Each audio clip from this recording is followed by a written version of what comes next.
berbicara mengenai batu di saluran kemih. Ya. Itu sebenarnya batunya itu sendiri dok bisa terbentuk di mana aja dok untuk yang di saluran Kalau kemih? untuk batu saluran kemih bisa terbentuk di mana aja, Dokter saya, di seluruh saluran kemih ya, dari atas sampai bawah. Tetapi umumnya itu ya batu saluran kemih itu utamanya awal dibentuk itu di atas daerah ginjal, di sistem saluran kemih yang masuk ke dalam ginjal ya, ada velum atau kalik di situ.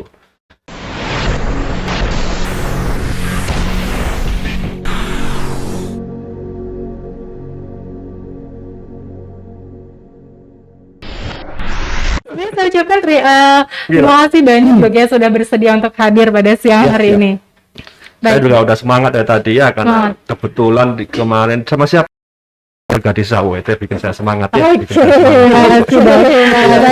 sebelum kita lanjut nih dok membahas topik pada siang hari ini, saya mau menginformasikan dulu Ya, baik. untuk sahabat sehat yang ada di rumah bahwa jika Anda memiliki pertanyaan terkait topik pada siang hari ini ataupun mengenai layanan terbaru di RSUD Dr. Raden Sujono Selong yaitu Poliklinik Urologi, Anda dapat mengetikkan pertanyaan di kolom chat akun live Instagram maupun Facebook RSUD Dr. Raden Sujono Selong. Sekali lagi, jika Anda memiliki pertanyaan terkait topik pada siang hari ini ataupun layanan terbaru di RSUD Dr. Raden Sujono Selong yaitu Poliklinik Urologi, Anda dapat mengetikkan pertanyaan di kolom chat atau komentar di akun live Instagram ataupun Facebook RSUD Dr. Raden Sujono Selong. Dan jangan lupa nantinya akan ada door prize menarik untuk penanya yang terpilih. Dan jangan lupa untuk follow akun Instagram, like akun Facebook, dan juga subscribe akun YouTube untuk mendapatkan informasi-informasi update di bidang kesehatan maupun layanan terbaru di RSUD Dr. Raden Sujono Selong. Baik, langsung aja nih dok ya. Ya, Dok. Tapi sebelum kita masuk lagi nih dok ke topik, dokter kan seorang dokter spesialis urologi. Ya. Nah, mungkin nih dok, sahabat sehat yang ada di rumah nih baru pertama kali mendengar, jadi belum tahu itu dok, urologi itu sebenarnya cabang kedokteran yang membahas bidang apa?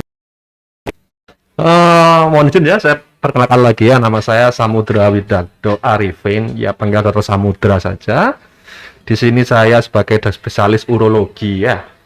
Jadi mungkin banyak yang belum tahu, urologi itu adalah bagian spesialistik ya, Dokter Gadisa, bagian spesialistik dari dunia kedokteran yang fokus menangani ya penyakit-penyakit di bidang sistem urinaria ya, atau saluran kencing, baik itu ginjal maupun saluran kencing lainnya pada laki-laki dan perempuan. Selain itu kita juga fokus pada organ reproduksi laki-laki ya. Kalau untuk reproduksi perempuan kita itu ikut bagian ranahnya dari dokter kandungan, tapi kalau reproduksi laki-laki masuk bagian dari urologi. Untuk reproduksi laki-laki ini termasuk dalam disfungsi ereksi, infertilitas atau kemandulan. Ya, seperti itu. Baik dok, terima kasih infonya nih. Berarti sahabat sehat yang ada di rumah tadi sudah jelas ya bahwa urologi itu cabang kedokteran yang membahas tentang apa dok? Kayak tadi mulai dari ginjal, kemudian saluran kencing dan juga organ reproduksi khususnya laki-laki dok ya.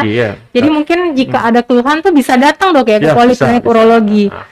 Jadi saat ini kita di RSUD Raden Sujono Selong ya sudah ada pelayanan poliurologi dan juga OKA urologi, dalam artian ada pelayanan totalitas dalam urologi ya, baik pelayanan poli maupun tindakan sudah ada di Rumah Sakit Dr. Sujono Selong ya. Tindakan berarti maksudnya operasi nih dok ya? Ada tindakan kita yang operasi atau minimal invasif maupun operasi yang bedah terbuka sudah ada semua.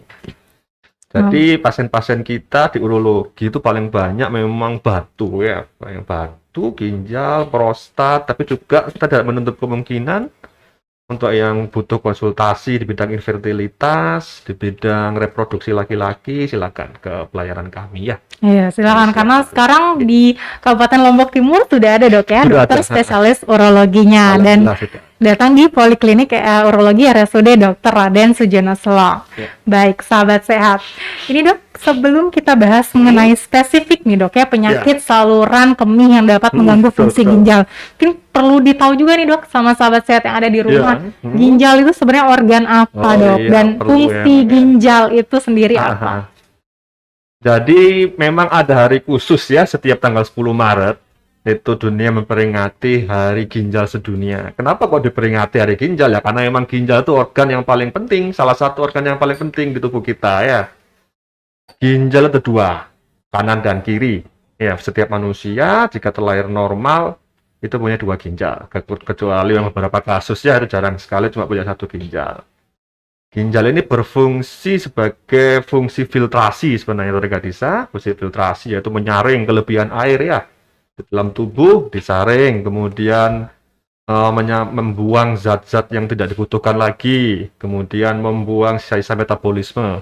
Karena kalau disimpan dalam tubuh nggak dikeluarkan itu akan menjadikan hal tersebut menjadi racun sehingga akan merusak kesehatan.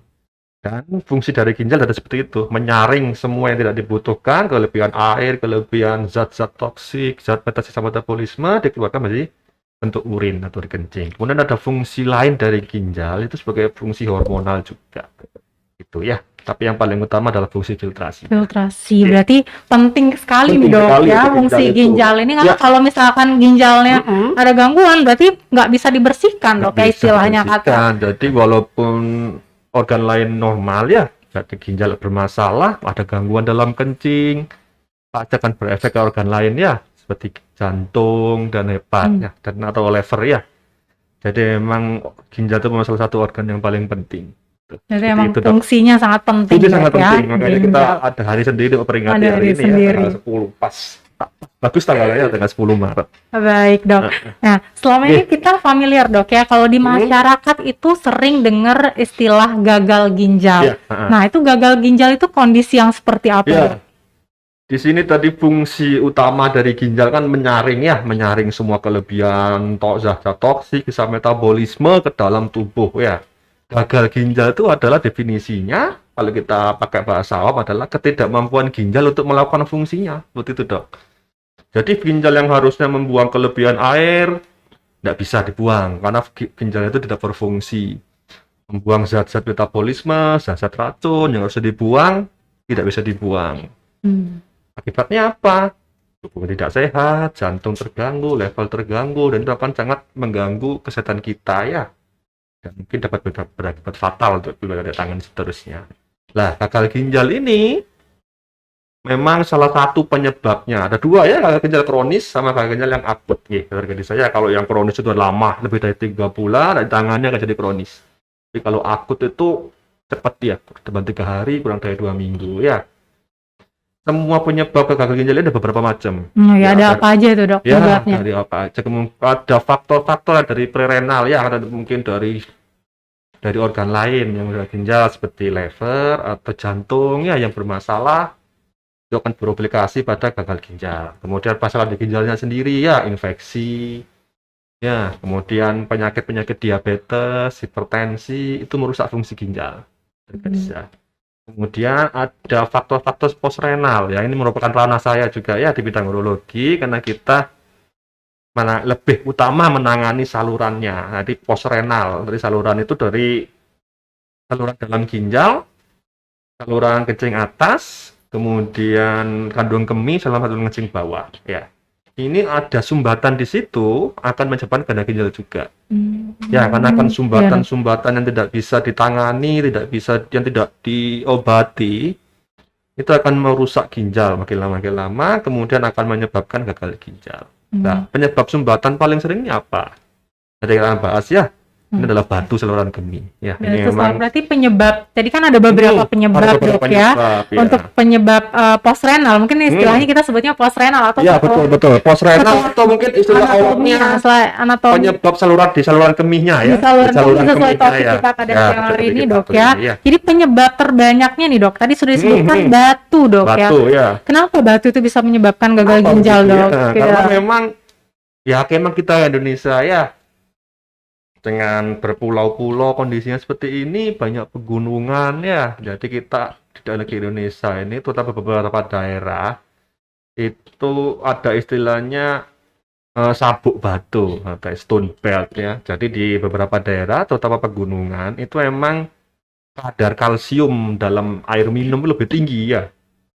Itulah yang menyebabkan banyak terjadinya itu ya angka kejadian batu saluran kemih di Indonesia, terutama beberapa daerah yang di sekitar pegunungan atau di sekitar pantai ya, seperti itu. Kemudian yang kedua adalah kurangnya kesadaran masyarakat nih tingkat desa. Jadi kesadaran masyarakat untuk menjaga ginjalnya dengan baik itu masih kurang. Jadi kurang minum ya. Banyak minum tapi bukan yang sehat yang diminum itu juga bisa. Kemudian ada tanda-tanda dari gejala, banyak yang nggak tahu ya. Banyak yang nggak tahu kalau itu merupakan salah satu tanda dari batu saluran kemih, akhirnya dibiarkan. Banyak di dekat desa saya menemukan pasien itu dengan batu saluran kemih ya. Mungkin yang Anda tahu batu saluran kemih cuma kecil-kecil saja. Saya pernah dapat kasus itu sampai 20 cm besarnya juga ada. Besar ya dok kan 20 Kali, cm. iya. Kalau diukur pakai penggaris itu besar sekali. Kemih itu sampai ukuran 2 kali bola tenis juga ada. Ada yang 3 kali bola tenis juga ada di situ. Kemudian dari batu ginjal, umumnya orang sudah merasa sakit dengan batu ginjal ukuran setengah senti. Tapi ada beberapa pasien itu terutama yang di daerah-daerah yang kurang terjangkau pelayanan kesehatan bisa sampai 10 cm, 15 cm dia nggak berobat. Nah, seperti itulah. Makanya lewat podcast kali ini ya saya harapkan kita itu ya mengedukasi masyarakat agar pentingnya untuk mengetahui gejala dini ya, salah satunya gejala batu saluran kemih. Oke Gitu, dok. Jasanya cukup panjang ya. tadi dok ya. Iya. Terus ini untuk batu saluran kemih sendiri dok, sehingga bisa menyebabkan gagal ginjal, apakah karena efek sumbatannya atau gimana itu dok sehingga menyebabkan gagal ginjal? Terutama batu menyebabkan gagal ginjal. Kita utamanya kalau batu gagal ginjal di batu itu utama gagal ginjal bisa akut bisa kronis. Tapi paling banyak itu kronis atau sering CKD ya. Terutama karena sumbatannya dok bisa. Karena sumbatan akhirnya aliran urin itu tidak lancar, stasis ke atas. Akibatnya terjadi stagnasi, terjadi pembekakan ginjal di situ, dan itu akan reflux lagi di situ, terus kemudian tidak bisa terbuang zat-zat toksiknya melalui urin ke bawah, jadi hidronephrosis, dan itulah kalau tidak tangani akan menyebabkan fungsi ginjal, merusak fungsi ginjal yang saya maksud. Dan sebenarnya itu penyumbatan itu kan namanya batu ya, itu pasti nggak mungkin langsung besar ya. Masih dari kecil, dari 1,5, 1 mili, 2 mili, sampai 1 cm, 2 cm ya. Jadi dari batu menyumbat sampai nyebarin gagal ginjal itu harusnya membutuhkan proses yang lama. Karena yang batu yang bisa menyumbat itu kan batu yang lebih dari setengah senti ya. Oke. Jadi prosesnya lama ya, sehingga sebenarnya bisa munculkan gejala seperti itu. Bisa. Dan kalau sudah gagal ginjal ya memang susah untuk ya kalau sudah memasuki gagal ginjal kemudian tidak ditangani dengan baik akan menuju ke end stage. Nah kalau end stage namanya gagal ginjal stadium akhir ya atau end stage ya mungkin sudah harus terapi ya, cuci darah tiap 2 kali 3 kali seminggu ya seperti itu. Berarti bisa dibilang dok ya yang menyebabkan kondisi gagal ginjal apabila mungkin udah menimbulkan sumbatan ya, sehingga alirannya nggak bisa jalan nih dok ya. Secara awam kita bilang seperti itu ya. Jadi seperti itu. Jadi makanya stagnasi nggak bisa akhirnya ginjalnya membengkak dan terjadi gangguan fungsi ginjal. Berarti nggak boleh dianggap remeh dok ya penyakit ini. Karena berdampak ke ginjal, kalau fungsi ginjal sendiri itu penting gitu dok. Dan ginjal itu sekali fungsinya menurun, dia irreversible ya. Jadi ketika dia sudah end stage, kita obati semaksimal mungkin juga tidak akan tidak akan membuat dia normal seperti semula ya. Jadi pentingnya menjaga fungsi ginjal dari awal ya, saya rasa sangat penting seperti itu. Tapi pencegahannya juga penting dok. Ya, nanti kita bicara pencegahannya seperti itu. Nanti kita akan bahas pencegahannya dok. Nah, mungkin sahabat sehat ini penasaran juga dok ya terkait batu. Batu kan bisa aja terbentuk di bagian tubuh mana aja, tapi ini kita khusus berbicara mengenai batu di saluran kemih. Itu sebenarnya batunya itu sendiri dok bisa terbentuk di mana aja dok untuk yang di saluran kemih? Kalau untuk batu saluran kemih bisa terbentuk di mana aja dok ya, di seluruh saluran kemih ya, dari atas sampai bawah. Tetapi umumnya itu ya batu saluran kemih itu utamanya awal dibentuk itu di atas daerah ginjal, di sistem saluran kemih yang masuk ke dalam ginjal ya, ada velum atau kalik di situ. Itu yang paling sering. Terus yang kedua yang paling sering terbentuk di kandung kemih. Kandung kemih. Ya, mungkin karena bentuknya dok ya. Ada bentuknya. Kemudian ada batu, kalau batu di saluran kencing, baik ureter, saluran kencing atas atau uretra yang paling bawah itu biasanya sih merupakan dari atas, batu dari atas turun ke bawah. Itu. Berarti karena tadi lokasi terseringnya justru di ginjal dan di kandung kemih ya posisinya. Tapi tadi bisa di ginjal, kemudian kandung kemih, di saluran kencinglang, ureter dan uretra. Jadi bisa dok ya di semua lokasi saluran itu. Kenapa bisa seperti itu ya? Karena kita bicara patofisiologi ya. Kenapa kok bisa seperti itu? Ya karena memang batu itu kan merupakan endapan ya, ketika di saya. Yang kita minum itu kan air, mungkin ada banyak kalsium di situ. Kemudian yang kedua, kita kurang minum di situ, nah, akibatnya air urin itu stagnan, stagnasi di situ, sama kayak kalau seperti ini bisa kita analogikan seperti di kamar mandi ya, terjadi saya ketika kerannya berjalan lambat akan banyak endapan di situ, ada kerak di situ ya. Jadi seperti itu juga di saluran kemih ya, terjadi saya. Jadi apabila terjadi stagnasi di saluran kencing atau kelambatan atau hambatan di situ, bisa karena menahan kencing, kemudian kurang minum, itu tadi itu urin akan mengkristal ya, mengendap dan menjadi batu. Seperti itulah Kak Disa. Oke dok, berarti ini saya mau bahas tadi Pak Dokter juga sempat bahas barusan terkait mungkin sahabat sehat yang ada di rumah sering mendengar gitu dok, orang-orang bilang hati-hati jangan minum terlalu sedikit, kemudian jangan sering duduk, kemudian juga itu bisa menyebabkan ini dok ya, bisa. Jangan sering menahan kencing gitu ya, dok, itu bisa menyebabkan batu ginjal, itu faktor resiko juga berarti faktor dok? Resiko, salah satu faktor risiko itu tadi ya, menurut beberapa penelitian memang aktivitas manusia, aktivitas kita itu bisa menunjang terjadinya terjadinya batu ginjal. Salah satunya yang paling sering yaitu kurang aktivitas terkadang. Kemudian kedua, kerjanya banyak duduk. Oh, itu juga jadi faktor resiko dok. Itu kenapa itu dok? Karena terjadinya stagnasi di situ ya, awal tadi itu ya. Aliran urin kurang lancar, kemudian kurang aktivitas gitu ya. Sudah kurang aktivitas, kerjanya duduk. Apalagi zaman sekarang ya. Banyak itu anak-anak milenial zaman sekarang. Kaum rebahan ya. Ya mungkin bisa menghasilkan uang dengan rebahan ya, tapi secara kesehatan kurang aktivitas seperti itu menjadi salah satu faktor risiko jadi batu ginjal. Kemudian juga minum yang kurang banyak. Jadi sudah kerjanya duduk aja pakai rebahan, minumnya dikit banget. Nah, kenapa bisa begitu? Ya penting kan tadi gini, air kencing itu kan tidak boleh dibiarkan terlalu lama di saluran kencing ya.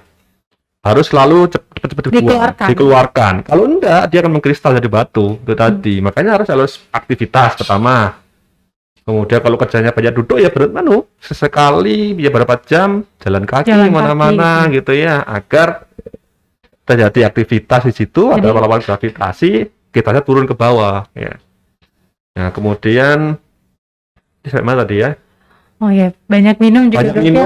Banyak minum, kurang aktivitas dan banyak duduk. Ya, kemudian juga yang terakhir saya bilang tadi itu sering menahan kencing ya. Nah, seperti itu juga bisa. Namanya kencing kalau sudah diminta dikeluarkan secara fisiologis kan berarti emang sudah kepenuhan di dalam kandung kemih ya. Makanya tadi dikeluarkan. Lalu kita tahan di situ akan kelamaan, berarti sudah nggak fisiologis lagi. Jadi apa? Jadi saya bilang tadi, pengkristalan dari endapan mineral-mineral di situ akhirnya mengendap jadi batu. Berarti salah banget dok ya, kalau misalkan nih kan kadang kita tuh pengen banyak minum, tapi kalau banyak minum justru sering kencing jadi malas gitu dok. Berarti nggak malas seperti itu dok ya. Jadi tetap harus minum yang banyak untuk menjaga status hidrasi. Betul. Waduh, berarti minum yang banyak itu ya perkiraan kalau menurut teori itu 2,5 sampai 3 liter ya. Dan airnya yang diminum air putih. Air putih banyak minum, tapi banyak minum kopi bukan termasuk dari yang kita edukasi ya, banyak minum tapi minumnya air putih. Berarti harus air putih dok ya, karena memang nggak ada zat terlarutnya di situ, karena yang penting itu. Jangan takut ya kalau memang banyak minum nanti bakal banyak kencing ya. Kalau kita normal, kita tuh hanya kencing nggak banyak ya. 24 dibagi mungkin antara 4 sampai 5 kali aja per 24 jam. Akhirnya kalau siang dari pagi sampai siang dikurangi 1 berarti mungkin sampai 3 sampai 4 kali saja. Itu kalau normal nggak ada gangguan seperti itu. Dan itu malah bagus harusnya ya. Jadi kita minum banyak, kemudian difiltrasi yang jelek-jelek dalam tubuh, sisa metabolisme dibuang semua melalui urin. Dan kita kalau sudah penuh, misalnya kandung kemihnya akan terangsang untuk kencing, dan waktu kencing ya dikeluarkan secara fisiologis memang seperti itu. Nah kalau kita simpan balik lagi refleks lagi dari semuanya. Ya. Berarti sahabat sehat yang ada di rumah, terutama generasi milenial, bahwa ternyata penyakit batu saluran kemih ya. Sekarang kita spesifik bahas batu. Ternyata Ya. Anda juga beresiko nih. Jadi nggak cuman istilahnya orang lanjut usia saja dok ya. Betul. Justru anak muda, generasi milenial nih banyak mungkin yang kaum rebahan, termasuk saya juga mungkin. Jadi harus hati-hati. Jangan lupa untuk minum air putih yang cukup, kemudian juga aktivitas fisik yang cukup, dan tentunya jangan menahan untuk kencing Ya, gitu. betul. Baik dok. Kita lanjut nih dok Ya, silakan. tadi Pak Dokter sudah sempat sebut nih dok terkait faktor resiko orang Indonesia kenapa Ya. banyak terkena batu, salah satunya kalsium. Nah, selain kalsium dok, batu itu ada jenisnya, ada apa saja dok? Terbentuk dari apa? Kalau batu ada banyak macamnya ya, tapi saya bilang aja yang paling banyak. Pertama itu kalsium ya. Paling sering lagi dari kalsium itu kalsium oksalat ya. Kawan-kawan semua paling banyak itu kalsium. Terus yang kedua, banyak kedua adalah batu asam urat. Terutama pada orang-orang tua ini ya, batu asam urat. Yang ketiga mungkin jarang banget dan kurang spesifik, ada batu sistin ya. Kemudian batu santin, banyak juga seperti itu. Tapi yang paling sering kita temui adalah batu kalsium dan batu asam urat. Oke. Seperti itu. Kalsium Paling dan asam banyak lagi urat. itu kalsium. Apa Terutama karena kalsium. lokasi Ya. geografis kita Betul. paling banyak kalsium dok? Ya, seperti saya bilang tadi, daerah kita memang pada beberapa tempat itu memang sabuk batu ya. Mata airnya dalam tanah itu memang banyak kalsium. Ditambah lagi dengan pola hidup yang tidak sehat. Itulah yang menyebabkan paling banyak itu batu kalsium ya. Batu kalsium dok ya, yang paling Selain banyak itu di juga Indonesia. ada batu baru dari infeksi juga ada sebenarnya ya. Ada infeksi saluran kemih yang berulang, terus menerus tidak diobati, kemudian sudah sembuh diobati, kurang menjaga posisi diri, kesehatan, akhirnya balik lagi, berulang lagi. Nah itu salah satu juga faktor risiko terjadinya batu ya. Betul. Seperti itu. Baik dok, tadi sempat menyinggung infeksi juga Ya. dok ya, berarti sebenarnya tema kita pada hari ini kan penyakit saluran kemih yang menyebabkan gangguan fungsi ginjal. Yang paling banyak memang batu, makanya kita fokus bahas ya. batu. Tapi infeksi juga dok ya, bisa Ya. menyebabkan gangguan fungsi ginjal. Infeksi juga bisa menyebabkan gangguan ginjal ya, terjadi saya terutama infeksi yang kronis tidak bisa tangani. Infeksi dari bawah biasanya terjadi saya. Jadi memang dimulai dari bawah, kandung kemih atau uretra di situ tidak bisa ditangani dalam waktu lama, akhirnya senden naik ke atas ke ginjal ya. Itu nanti akan merusak ginjal menjadi pyelonefritis ya, atau glomerulonefritis ya. Seperti itu. Tapi memang yang dari urologi kita yang paling sering untuk merusak fungsi ginjal itu sendiri adalah batu. Batu. Dan kasusnya banyak berarti dok, yang paling banyak. Paling banyak sekali batu, dan itu sering diabaikan oleh masyarakat gitu loh. Wah, dianggapnya tidak bakal keluar sendiri. Keluar sendiri gitu. Ya dikit aja, cuma dikasih minum obat aja lah. Sudah kena batu, sudah mengganggu saluran kencing menjadi tersumbat, kemudian banyak minum obat itu dari kita. Banyak minum obat anti nyeri, wah itu malah akan merusak ginjal. Double lagi yang kena ya. Maksudnya itu faktor risiko double untuk jadinya gagal ginjal. Berarti mesti hati-hati dok ya, karena Iya. salah satu gejala dari batu saluran kemih adalah nyeri. Tapi tidak diobati, hanya beli obat warung, misalnya obat nyeri gitu dok. Itu jadi salah satu faktor resiko untuk kerusakan ginjal juga. Iya, double itu ya. Ini memang harus hati-hati dok Batunya yang nggak menyikapinya. hilang, nyerinya aja yang hilang, ginjalnya makin cepat rusak. Udah rusak karena batunya tersumbat, tadi itu neprosis, kemudian jadi jadi gagal ginjal akut dengan kronis, kemudian tambahi lagi dengan obat-obatan anti nyeri ya. Yang itu semua nefrotoksik, merusak ginjal. Double, makin cepat rusaknya. Makin cepat rusaknya. Iya. Pesan edukasi yang sangat penting ya. Jadi betul. Jika misalkan ada gejala tadi ya, nyeri perut, kemudian mungkin kecurigaan ke arah batu ginjal, jangan langsung diobatin anti nyeri, beli sendiri ya, takutnya justru ginjal Anda makin rusak ya. Jadi mesti hati-hati, ini pesan edukasi yang sangat penting tentunya bagi sahabat sehat. Nah, tadi dok sudah disebutkan dok ya tentang batu, proses terbentuknya batu itu sendiri apakah karena endapan, kemudian lama-lama endapannya menumpuk kemudian jadi batu, apa seperti itu dok proses terbentuknya? Jadi namanya batu terbentuk itu nggak mungkin ya langsung terendap langsung 1 cm dalam sebulan, enggak ya. Jadi yang namanya endapan dari mineral-mineral dalam urin itu namanya kristalisasi, itu pasti lama, bertahun-tahun, berbulan-bulan, bertahun-tahun ya. Jadi mengendap 1 mili, kemudian bulan depan nambah 2 mili, 3 mili. Jadi itu merupakan proses yang lama sebenarnya Dr. Kadisa. Dan kita bisa kenali gejala dari awal sebenarnya seperti itu. Kenali gejala dari awal, segera kita periksakan, evaluasi, mungkin ini butuh tindakan cepat, oh ini belum butuh tindakan, tapi dikasih obat untuk pencegahan biar nggak tambah besar, itu juga bisa seperti itu ya. Nah, masyarakat ini kan kesadarannya agak kurang kadang di beberapa tempat karena belum ada edukasi yang memadai ya. Hal seperti itu, nyeri-nyeri itu dianggap nyeri-nyeri biasa. Ada keluar batu dari kandung kemih, pas pipis keluar pasir-pasir, oh biasa itu kadang. Akhirnya dibiarkan terus bertahun-tahun. Tahu-tahu datang ke puskesmas, ke pelayanan kesehatan, RSUD, dalam kondisi akhirnya, maksudnya dalam kondisi gagal ginjalnya. Ya, datang bukan karena batu ginjalnya, datang karena komplikasinya gagal ginjal. Nah, pas dievaluasi ternyata penyebabnya batu. Yang Justru banyak yang ketahuan Iya, pada saat banyak udah stadium betul, lanjut iya, gagal ginjal dok ya, yang gagal sering ginjal. ditemuin dulu. Jadi banyak pasien ke rumah sakit itu dalam kondisi gagal ginjal, tidak bisa kencing, kaki bengkak, muka bengkak, tensinya tinggi lah seperti itu. Pas dievaluasi ginjalnya menurun banget fungsinya. Ternyata pas dilakukan fotoronsen atau evaluasi lagi ada batu, udah besar banget ternyata. Nggak besar banget. Dok. Yang sebenarnya itu bisa dicegah pembentukan batunya atau bisa dilakukan tindakan pencegahannya atau tindakannya untuk mengurangi apa namanya itu penurunan fungsi ginjal itu sebenarnya bisa dilakukan di beberapa tahun yang lalu sebenarnya untuk menanggulangi itu. Nah, itulah kadang banyak yang nggak tahu itu loh. Banyak yang nggak tahu. Mungkin nanti kita akan bahas dok ya tentang Iya, tanda dan betul, gejala. betul. Jadi supaya sahabat sehat yang ada di rumah Iya, iya, pastinya iya. lebih paham ya kapan harus ke dokter. Jadi Iya, betul. bukan pada stadium lanjut artinya ginjalnya sudah rusak baru ke dokter. Nah itu berarti ya salah dok ya. Kita nanti akan Iya. bahas tentang itu. Betul. Tapi sebelum itu dok, Oke. tadi kan sudah saya sebutkan, sudah Pak Dokter jelaskan juga mengenai kebiasaan-kebiasaan yang menjadi faktor resiko untuk gagal ginjal ya tadi.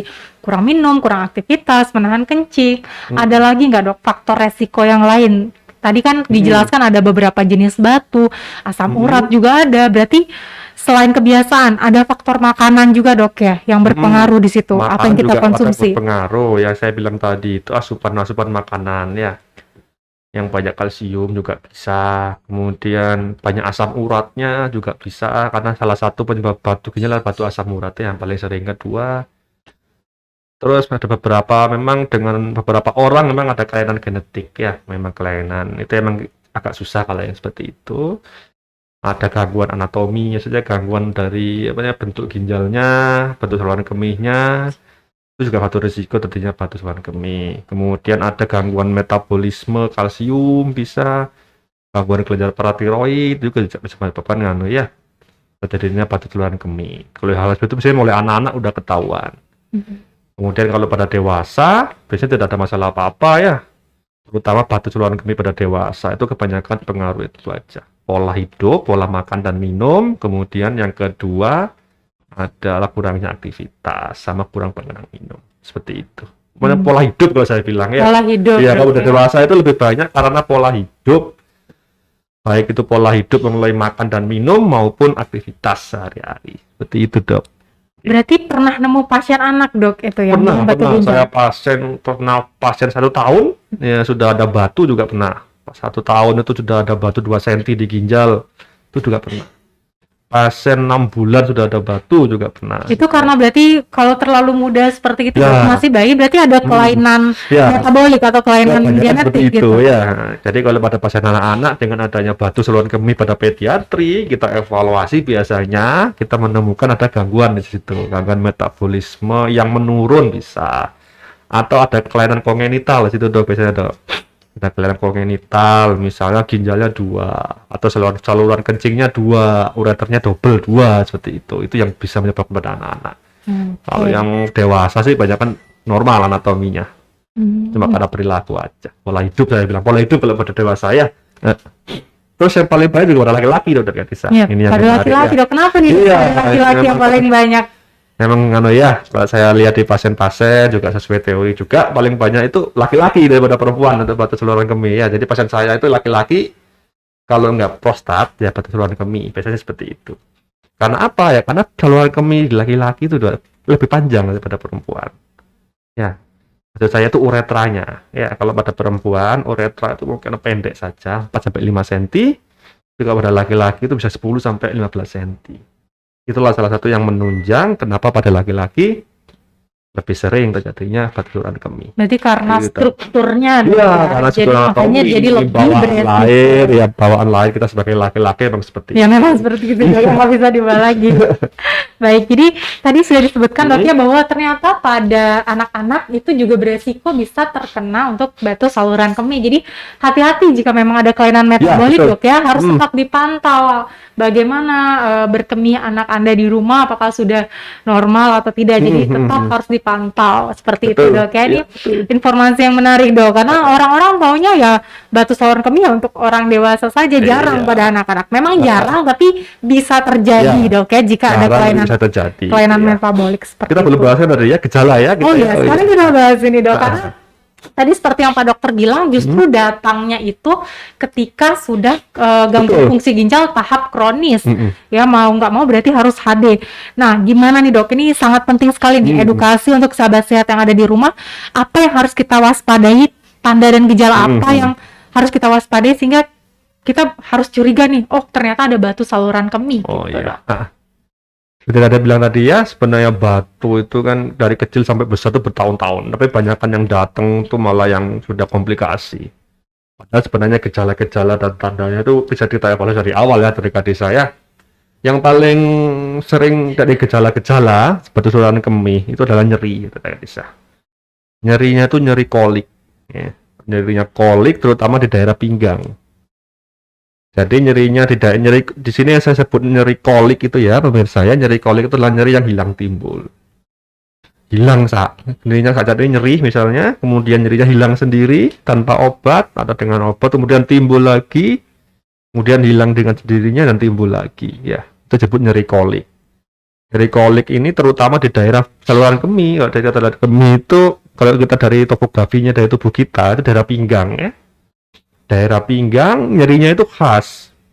Yang khas pertama adalah kolik, kedua banyak disertai dengan penjalaran nyeri itu Kak Disa. Jadi ada penjalaran Dok, ya? Iya, banyak kan tuh nyerinya menjalar ya. Penjalar kemana biasanya Dok? Nah, kalau nyerinya cuma di kita tahu nih ya, kalau nyerinya cuma kalau batunya cuma di ginjal nih ya.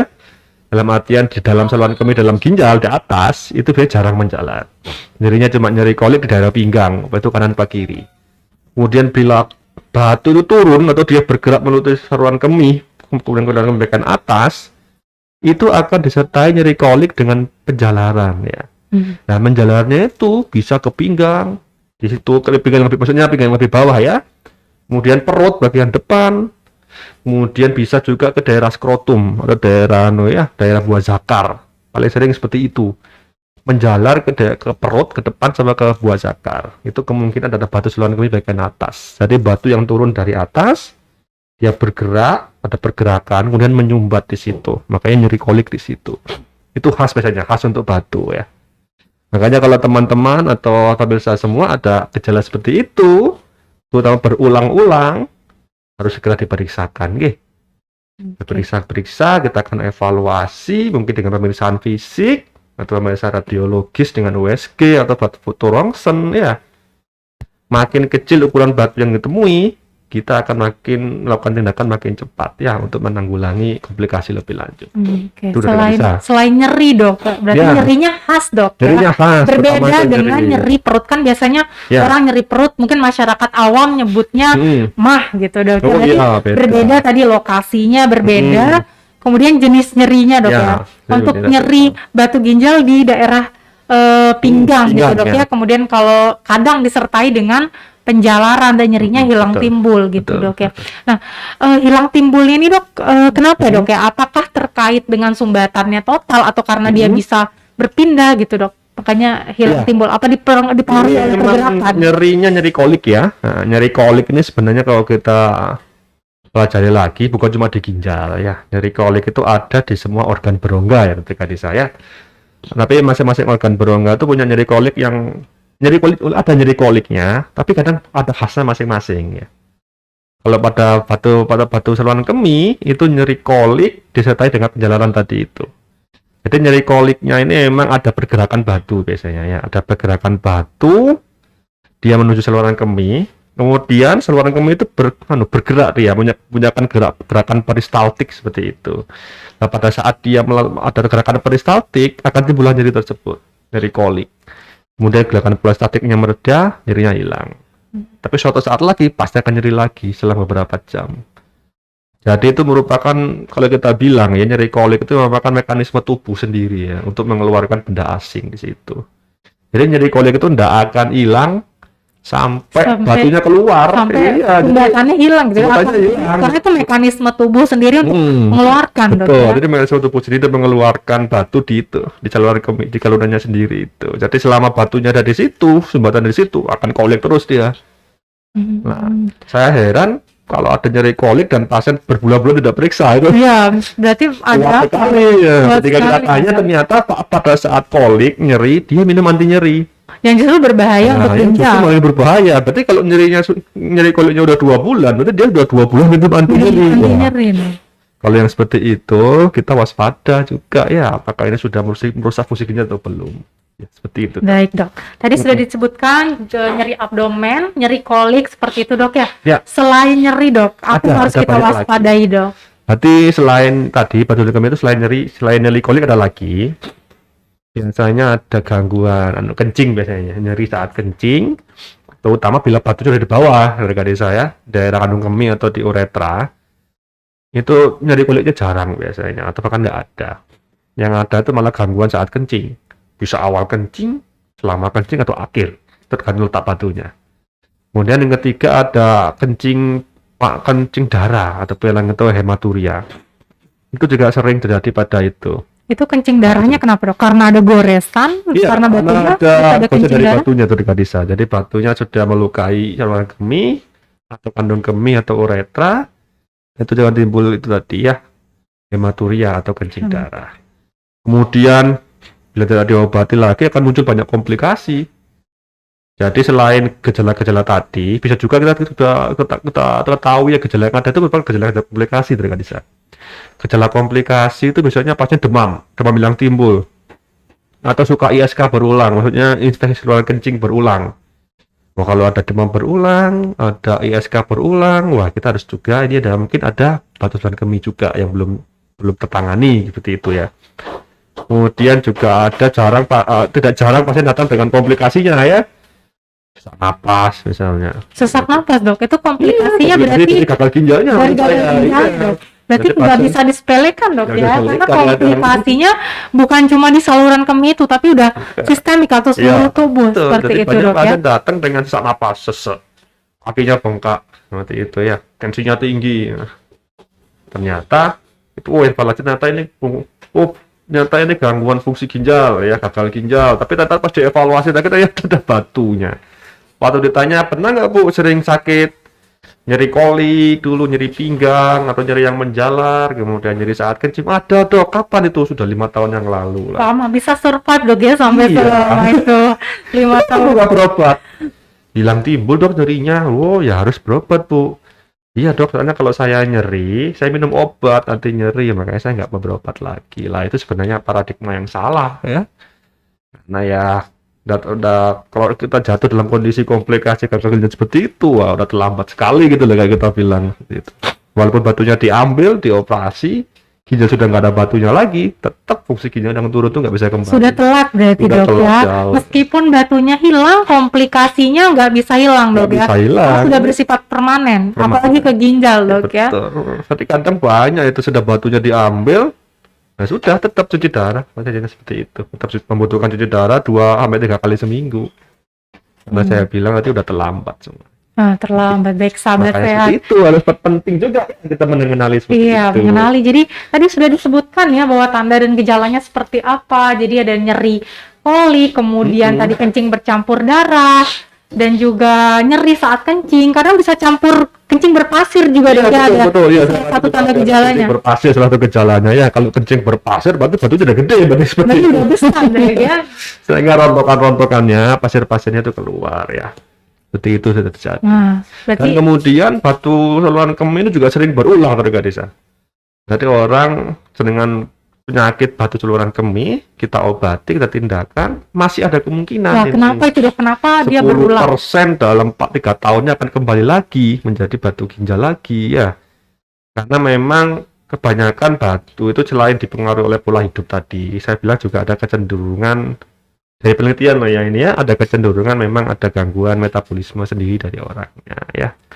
Dengan pola hidup. Kenapa ini yang menjelaskan memang ya kenapa orang sama-sama merokok sama 90 tahun, satunya ada yang nggak Kecenderungan apa, satunya saya genetik jadi apa mungkin. tuh ya, apa juga batu seperti ini ya. Orang rebahan semua 10 tak sama-sama rebahan aja 10 tahun, pola hidupnya sama, kurang minum, satunya ada batu, satunya enggak. Seperti itu. Memang selain pola hidup juga ada faktor dari diri sendiri juga. Tapi yang paling mempengaruhi untuk terjadinya batu ginjal yaitu pola hidup terutama oleh Kalisa. Berarti bisa dibilang tadi untuk yang gejala batu berulang itu kemungkinan ada kelainan metabolik, Dok, ya. Ada Jadi kemungkinan kecil tapi seperti itu. Maksudnya oke. metabolik kecil, maksudnya pada pasien itu ada kecenderungan untuk terbentuknya asam urat lebih cepat daripada pasien lain dengan kondisi yang sama, seperti itu juga bisa. Iya, takutnya kan Heeh. protes, Dok, ini kan saya sudah dioperasi, kenapa muncul lagi gitu. Tapi Iya. secara penjelasan memang bisa muncul Bisa seperti lagi itu gitu ya. ya, Secara seperti itu. statistik memang kurang lebih 10% ada yang seperti itu dalam beberapa tahun ya. Oke, mungkin itu Statistik seperti itu. supaya Tahun lebih pertama pada tahun pertama seperti itu. supaya lebih aware mungkin kalau ada kelainan metabolik apa yang harus dihindari Nah, mungkin seperti terutama itu, Dok. iya, terutama lagi ada kondisi seperti itu, batu sudah hilang, mulai tangani, ya harus kembali lagi hidup sehat. Hidup sehat. Iya, Tetap kalau kuncinya itu hidup nah, sehat, itu, Dok, ya. kembali lagi kalau memang pola hidupnya nggak kurang sehat ya akan kembali lagi dalam waktu cepat seperti itu kondisinya. Oke, Seperti itu. baik, Dok. Nah, tadi sudah disebutkan ya tanda dan gejalanya. Jadi bagi Anda yang mungkin memiliki tanda dan gejala seperti itu, tadi nyeri perut, kemudian sifatnya hilang timbul, ada penjalaran di pinggang, kemudian ada nyeri buang air kecil, campur darah buang air kecilnya, ataupun pada saat buang air kecil tiba-tiba keluar batu. Nah, jika Anda memiliki keluhan seperti itu, Anda dapat berkonsultasi ke Poliklinik Urologi di RSUD Dr. Raden Sujono Selong. Jadi jangan sampai terlambat karena tadi seperti yang sudah dijelaskan oleh Pak Dokter, justru kalau terlambat meskipun batunya sudah hilang, komplikasinya nggak bisa hilang, Dok, Iya, ya. Jadi betul. jangan sampai terlambat ditangani seperti itu. Betul Dok. seperti itu, Dr. Kadisa. Baik, Dok. Nah, tadi kita sudah bahas tentang tanda dan gejala, kemudian komplikasi dari penyakit batu ginjal, batu saluran kemih itu sendiri. Untuk pemeriksaan, Dok, untuk mendeteksi bahwa di dalam saluran kemih kita ada batu, itu pemeriksaan yang dilakukan ada apa aja, Dok? Ya, memang ya ada pemeriksaan-pemeriksaan khusus yang harus kita lakukan. Salah satunya pemeriksaan dengan radiologi ya. Pemeriksaan yang paling bagus untuk deteksi batu saluran kemih ya, selain pemeriksaan fisik tadi itu ya, fisik kan kita masih dapat curiga batu saluran kemih. Makanya kita perlu konfirmasi lagi dengan pemeriksaan yang ada di rumah sakit. Paling bagus ada pemeriksaan CT scan Dr. Kadisa, itu yang merupakan mungkin gold standar ya. Berarti ya CT yang scan khusus paling untuk lihat bagus, batu. Dok, Iya. yaitu dengan CT scan. Ya, dengan CT stonografi kita bilang, ada CT scan khusus untuk melihat densitas batu, bukan lebih besar, lebih prediktif, lebih bagus gitulah, lebih hasilnya. Itu dengan NCCT, CT scan khusus batu. Kemudian bisa juga tergantung modalitas yang ada di rumah sakit ya. Tidak harus dengan CT scan, paling bagus CT scan, tapi kan biayanya mahal, kadang di beberapa tempat juga tidak tersedia. Jadi dengan modalitas lain, dengan pemeriksaan lain pun kita cukup. Misalnya dengan USG, itu sudah ketahuan ada batu. Dengan foto rongsen perut Itu juga bisa, iya, Dok, ya? bisa. Jadi tidak harus dengan CT scan, dengan USG pun kita bisa lihat dengan jelas ada batu di situ. Kemudian juga dengan pemeriksaan rongsen perut juga bisa ada kelihatan jelas di situ ya. Terutama kalau batu-batu kalsium itu kan putih banget kalau di rongsen ya, sudah kelihatan jelas. Sudah kelihatan. Jadi Iya. sebenarnya dengan rongsen pun, karena kan kalau di rumah sakit yang perifer mungkin USG belum ada, CT scan belum ada, rongsen juga sebenarnya bisa ya, Dok, Bisa. ya, untuk batu jenis tertentu. Ya, jadi untuk hampir semua batu ya dari gadis saya, tadi hampir semua batu dengan USG saja, rongsen saja, atau USG dan rongsen sudah cukup. Ya. Kita tidak perlu menambah lagi untuk CT scan. CT scan itu kasus yang sulit biasanya. Yang ada batu disertai dengan kelainan anatomi, Jadi, kelainan pendeteksinya bentuk susah ginjal gitu ya. ya. Deteksinya ginjal baru deteksinya susah.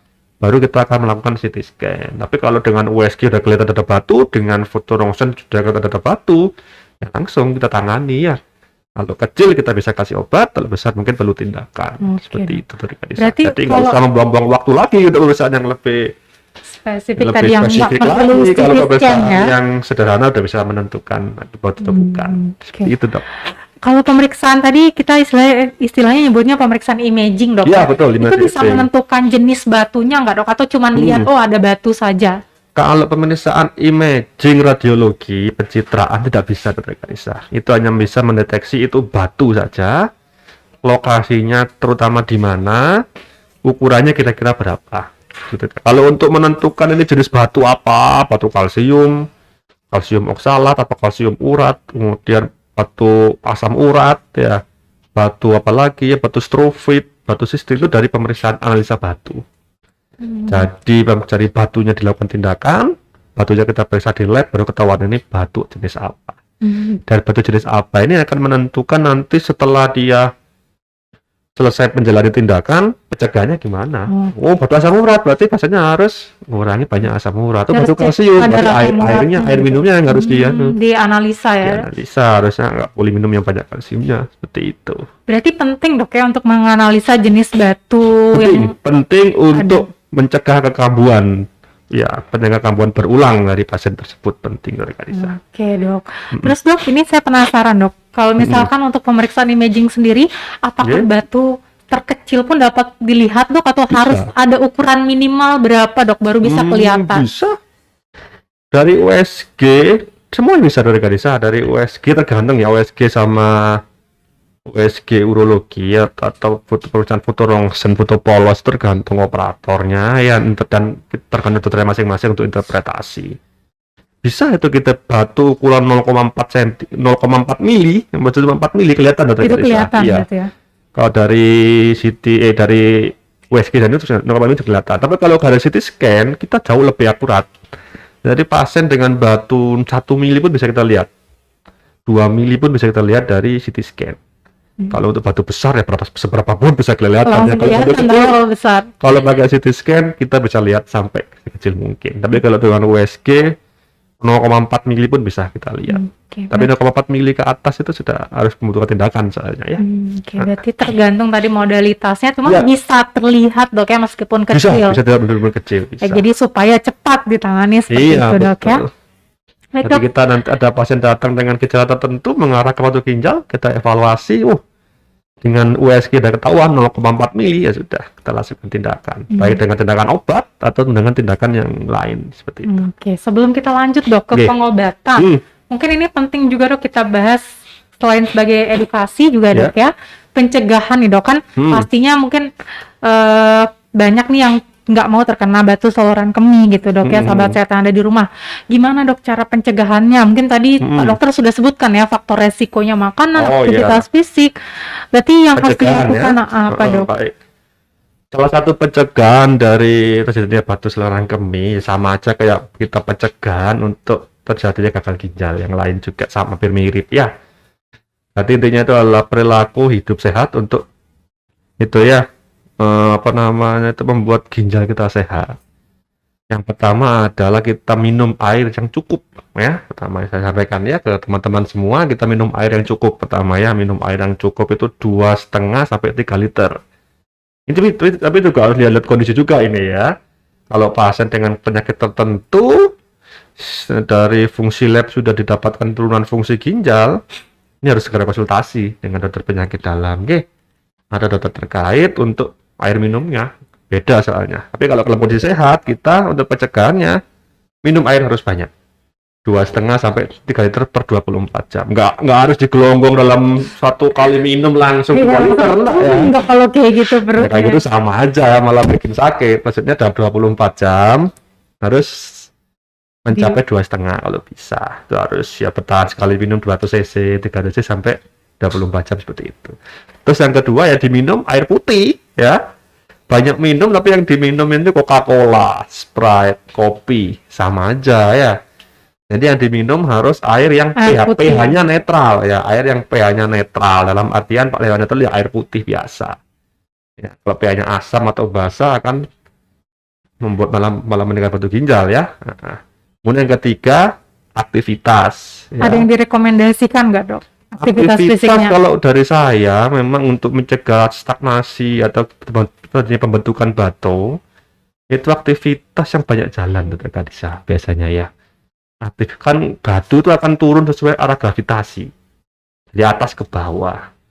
Nah, kalau kita olahraga aktivitas dengan rebahan saja itu kan nggak melawan gravitasi. Dalam artian akan tetap aja walaupun ada batu di situ, kristal-kristal kecil akan tetap di situ.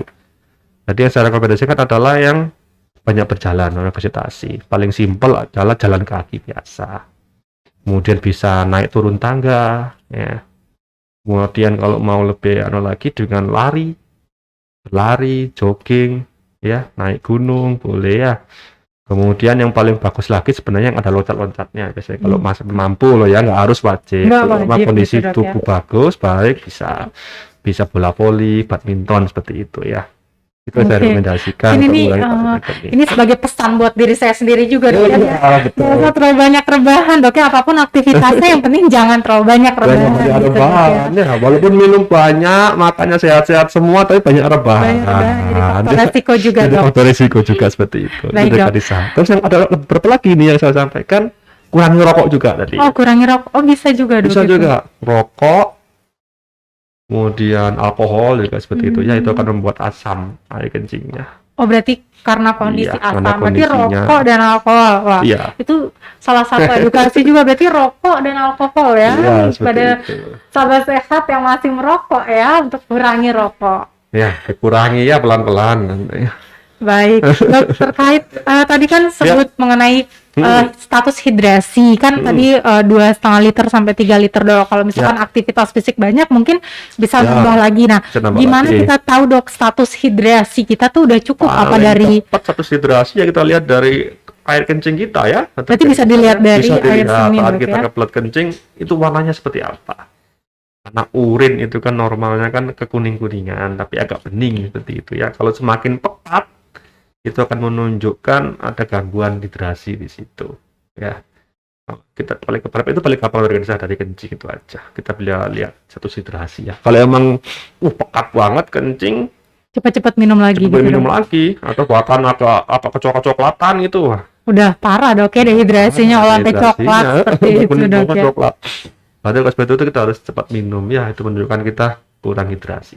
Berarti cukup ya lihat air kencing sendiri. Ya, Oh, sudah dari cukup. saya sudah paling biasa simpel hidrasi, seperti itu ya, paling Simpel simpel yang seperti bisa itu, ya. diaplikasikan, aplikatif bisa langsung dipraktekkan seperti itu. Di kamar mandi coba kencing, kencingan Masih apaan. bagus, berarti masih aman, Dok, Padahal ya. saya udah minum 1 liter ya, kurang berarti minum. Masih kurang baik. Karena setiap orang kan berbeda-beda tergantung aktivitas Iya. fisiknya juga, Dok, ya. Jadi cukup melihat air seni sendiri, oh ternyata sudah cukup Iya. gitu. Betul, Baik, Kak Disa. dokter. Nah, kita masuk, Dok, ke pembahasan yang menarik, Dok, Iya. tentang pengobatan. Pengobatan Nah, jika seseorang nih, Dok, terdeteksi terkena batu ginjal, itu pilihan pengobatannya ada apa aja, Dok? ya.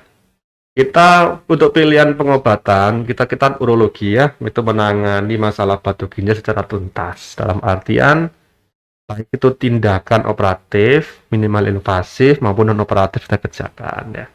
Jadi untuk penanganan dari batu ginjal itu tergantung dari ukurannya, Dok. Besar kecilnya batunya, terus letaknya di mana gitu ya. Paling ada 2. Pertama kita adalah yang non tindakan, tidak ada tindakan, itu adalah batu ginjal yang ukurannya kurang dari 0,4 mili Kak Disa. Jadi batunya kecil, baru setengah senti, itu kita pakai obat. Jadi untuk teman-teman merasakan atau pemirsa semua merasakan ada gejala-gejala kolik, kemudian diperiksakan, batunya 0,4 mili saja. Itu dalam range masih bisa pakai obat minum maksud saya. Jadi kita kasih obat minum yang berfungsi untuk melebarkan saluran kencing, kemudian tidak mengikis batu secara Berarti walaupun nggak banyak. obatnya bisa mengikis batunya, Mengikis Dok. batu, tapi nggak banyak tuh Kak Disa, nggak begitu efektif sebenarnya. Tapi yang paling efektif ya obat tadi itu, melebarkan saluran kencing itu, kemudian disertai dengan banyak minum dan aktivitas yang banyak jalan atau loncat-loncat. Seperti itu pengobatan yang non operatif. Atau dengan obat-obatan rawat jalan atau obat minum itu seperti itu. Untuk batu kurang dari 0,4. Nah, bagaimana kalau lebih dari 0,4? Nah, itu Kak Disa, ada beberapa, ada 2 lagi sebenarnya. Ada tindakan, berarti kalau lebih dari 0,4, itu berarti kita udah batu yang memerlukan tindakan, Dok. Misalnya 8 mili, 0,8 atau 1 cm atau 2 cm, itu berarti memerlukan tindakan. Tindakannya berupa non invasif dengan SWL ya. SWL itu kayak ditembak, Non Dok. invasif berarti bukan operasi dok, Bukan operasi, dari ya. luar. Kalau kita bilang non invasif berarti bukan operatif ya. Itu tembak dari luar, Kak Disa. Jadi kita pakai gelombang kejut gitu ya. Kita tembak langsung pinggangnya atau di saluran kemihnya untuk batunya itu biar pecah. Kalau pecah dia akan turun sendiri ke bawah sebagai pasir-pasir seperti itu. Itu dengan SWL namanya. Berarti ada getaran dok ya? Iya, Itu pakai takutnya getaran. orang kita tembak apa nih gitu. Jadi ada dengan gelombang getaran dok ya, Betul. diharapkan bisa menghancurkan batu seperti itu dok Nanti ya. kita pakai tembakan dengan gelombang kejut ya, dengan ada frekuensinya di situ untuk memecah batu biar rontok seperti itu. Nah itu biasanya sih kita pakai batu kurang dari 1 cm Kak Disa. Maksimal kita pakai itu juga bisa untuk 2 cm juga bisa, tapi antara untuk batu 1-2 cm perlu beberapa kali ditembak seperti itu. Dan kemungkinan nggak hancur semua, tapi tetap kita kerjakan. Nanti batu lebih dari 0,5, lebih dari setengah senti sampai 2 cm bisa kita SWL. Kalau ada fasilitasnya. Tapi yang untuk 1 cm ke atas pakai SWL biasanya kurang efektif, Dok. Kurang efektif karena terlalu besar, jadi Terlalu nggak besar. terlalu bisa dihancurkan dok ya. Nggak dihancurkan berkali-kali, ditembak berkali-kali seperti itu, ada balik lagi, ada sisa sedikit seperti itu.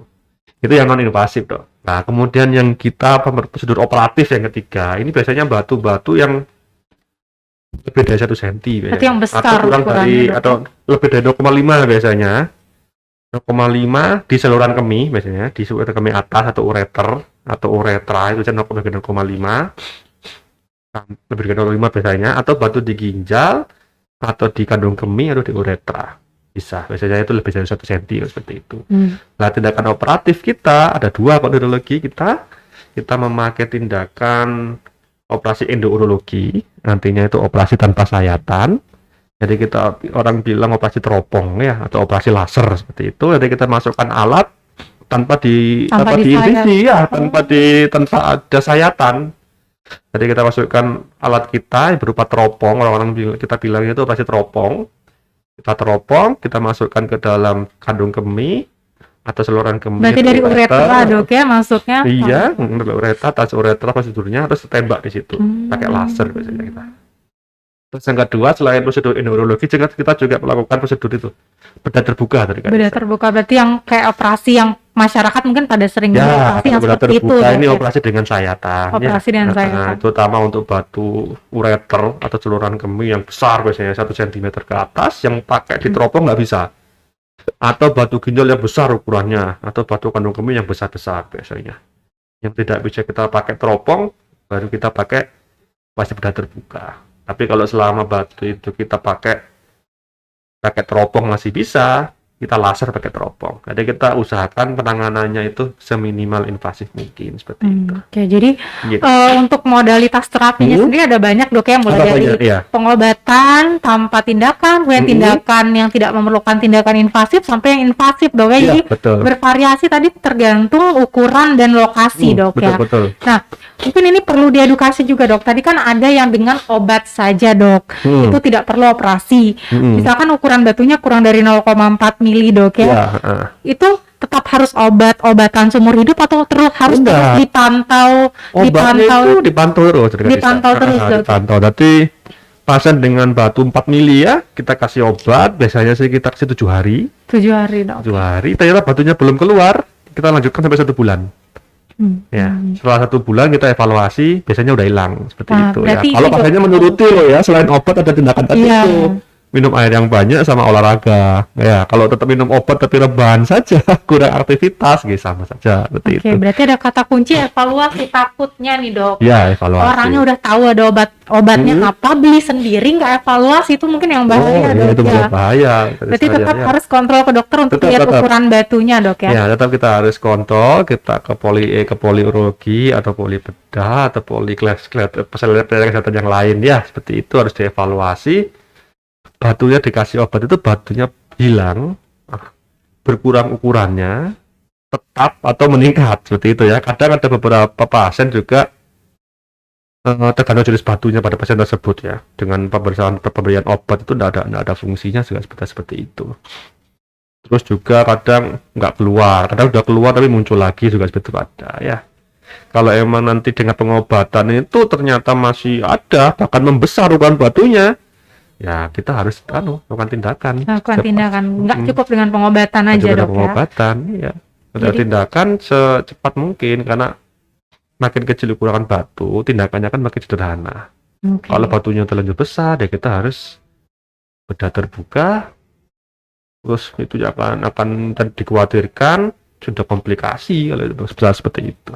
Baik dok. Ya, Terima gitu. kasih penjelasannya. Jadi ini Ya, semoga jelas ya saya jelaskan ya masyarakat. penting ya semuanya. edukasinya bahwa pada saat berobat pertama kali tetap harus kontrol, karena bisa saja pengobatan yang pertama dengan pengobatan yang kedua berubah dok ya, tergantung Ya. jenis ukuran batunya seperti Betul, itu. seperti Baik. itu.